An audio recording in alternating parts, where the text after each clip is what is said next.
شیخ اگر سلوشنس کی بات کریں، یہ ایسا انسان جو تھوڑا ڈیوینس شو کر رہا ہے اپنے سیکشل بیہیویئر میں، کوئی لت پڑی ہوئی ہے، اللہ معاف کرے، اللہ بچائے سب کو، جیسے اس ایکٹ کی لت پڑی ہے جو لانتی ایکٹ ہے، یا ایون عورتوں کے مخصوص ڈیز میں ان کو اپروچ کرے، کیئر ہی نہ کرے کہ نہیں بس میری ضرورت ہے، ایون فرض روزے توڑوا دے، ان کے رمضان کے روزے توڑوا دے، یا کوئی اور لت پڑی ہو خدا نہ خواستہ تصاویر دیکھنے کی، بہت زیادہ چیٹنگ کرنے کی، افیئرز بنانے کی، یہ وہ، تو اسٹیپ بائی اسٹیپ چلیں، کاؤنسلنگ تو ہے ہی، اسے چاہیے کہ ڈسکس کرے کسی سے، کاؤنسلنگ لے جا کے انشاءاللہ کچھ اس کا ذہن کھلے، اور شرعی طور پہ شیخ کیا اس کو آپ سمجھتے ہیں اسٹیپ کیا ہونا چاہیے، گائیڈ لائن؟ دیکھیں بات سنیں،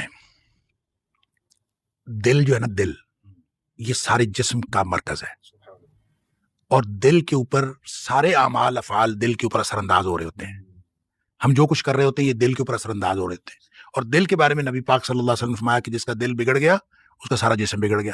دل صحیح ہو گیا سارا جسم صحیح ہو گیا. اب آپ جو کچھ بھی کر رہے ہیں، چاہے آنکھوں سے کر رہے ہیں، چاہے کانوں سے کر رہے ہیں، چاہے زبان سے کر رہے ہیں، چاہے ہاتھوں سے، چاہے اس کا اثر دل پر پڑ رہا ہے. نبی کریم صلی اللہ علیہ وسلم نے فرمایا کہ جب کوئی شخص گناہ کرتا ہے نا تو اس کا سیاہ نقطہ لگ جاتا ہے دل کے اوپر. اگر اس کے بعد نیکی کر لی تو سیاہ نقطہ نکل جاتا ہے، سوقل قلبہ، اس کا دل صاف ہو جاتا ہے. لیکن اگر اس نے نیکی نہیں کی اس کے بعد اس کو بار بار کرتا گیا تو وہ نقطہ لگتے لگتے لگتے پورا دل سیاہ ہو جاتا ہے. اچھا، پورا دل سیاہ ہو جاتا ہے تو یہ اصل میں ایک زنگ کی کیفیت ہے، جو زنگ نصیحت کا کرنٹ پاس نہیں ہونے دیتا، یا یوں کہہ لیں کہ نیکی کی طرف جانے نہیں دیتا.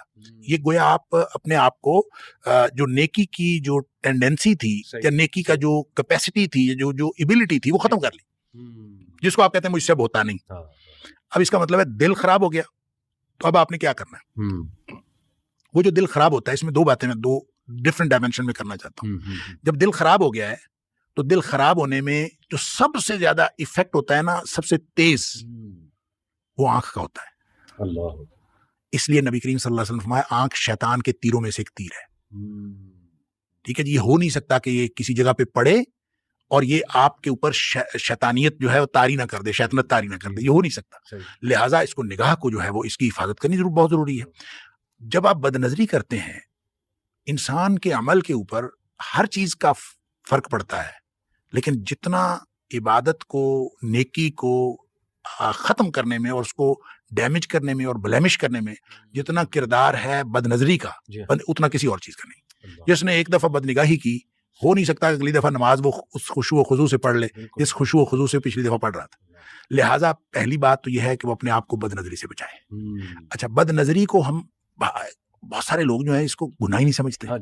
اچھا، مثلا میں آپ کو بتاتا ہوں، میں 2006-07 میں گلاسگو میں تھا، تو ہمارا جو ہے نا وہ نان مسلمس کے ساتھ ایک انٹریکشن تھا کہ کسی آرگنائزیشن نے رکھا ہوا تھا ایک ڈنر نان مسلمس کے ساتھ، اور طے یہ ہوا تھا کہ ہر ٹیبل کے اوپر جو ہے نا مسلمس بھی ہوں، نان مسلمس بھی ہوں، تاکہ ان کو اسلام کا تعارف ہو. تو ظاہر ہے خواتین بھی تھے، میل بھی، فیمیل بھی، سب بھی. تو ہم وہاں سے اٹھے، ہم نے نماز عشاء کی پڑھنی تھی. تو میں نے جب مسجد میں آئے تو میں نے کہا یار وضو کر لیں دوبارہ، بد نظری بہت ہوئی ہے. تو میں نے کہا بد نظری بہت ہوئی ہے، وضو کر لیں. تو میرے ساتھ ایک امام تھے وہاں کے، تو وہ مجھے کہتے ہیں بد نظری سے وضو ٹوٹ جاتا ہے. میں نے کہا جی اگر بد نظری سے وضو نہ ٹوٹے نا تو بد نظری نہیں رکتی. اگر اس سے وضو نہ ٹوٹے تو پھر یہ کبھی نہیں رکتی نہیں ہے. اس کو بد نگاہی کو گناہ سمجھیں کہ جو آپ کا وضو توڑ دیتی ہے، آپ کی نیکیوں کو بلیمش کرتی ہے. اس لیے سب سے پہلا کام یہ کریں کہ باوضو رہیں. جو نکلنا چاہتا ہے نا وہ باوضو رہا کرے. بالکل ٹھیک. اچھا، باوضو رہے، باجماعت نماز پڑھے، نمازوں کا اہتمام کرے، قرآن کا اہتمام کرے. اور جب وہ اس طرح کی نیکیاں کرے گا تو وہ جو دل کو ختم کرنے والی چیزیں ہیں وہ آہستہ آہستہ ٹھیک ہوتی جائیں گی.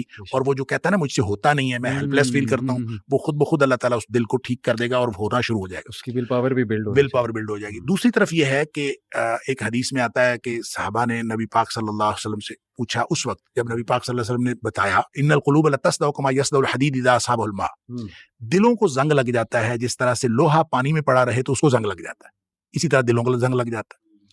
اب زنگ لگ جاتا ہے تو اس کا مطلب کہ نکمے ہو جاتے ہیں، کسی کام کے نہیں رہتے.